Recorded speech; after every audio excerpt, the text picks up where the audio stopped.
quand même. Parce qu'on n'avait pas eu une guerre à nos portes comme ça. Et puis il y a cette histoire pas très politiquement correcte de c'est un peuple frère, que des blancs. Pas les Syriens. Enfin, vous voyez ce que je veux dire. Donc, il y a quelque chose qui nous est proche. Donc c'est pas tellement comparable. Moi par exemple j'ai couvert la Syrie, la chute de Baghouz, je ne sais pas si vous vous souvenez, les femmes de Daesh qui sortaient de ce réduit de Daesh. Et bien moi j'avais tout le monde se fichait complètement de tout ce que je faisais. Et même mes rédacteurs en chef me disaient mais on n'en peut plus de tes femmes en noir parce que c'était pas tellement porteur. On était gênés avec tous ces. Depuis le début de cette guerre, 9 missions en Ukraine de 4 à 5 semaines. Donc quand je pars 4 à 5 semaines. Et là, je vais prendre ma vacances en août et je pars en septembre.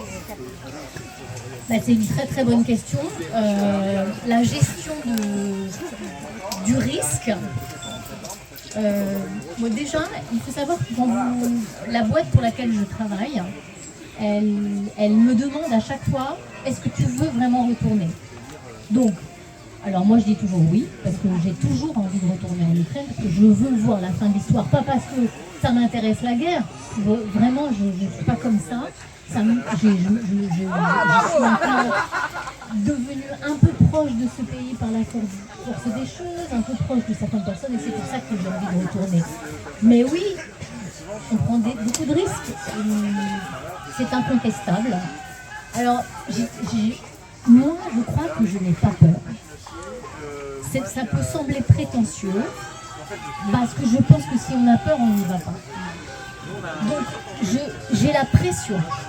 Ah oui, ça je l'ai. Je l'ai parce que je veux revenir vivante.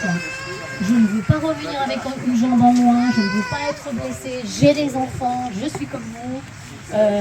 J'ai ma vie à côté et j'ai une équipe avec moi.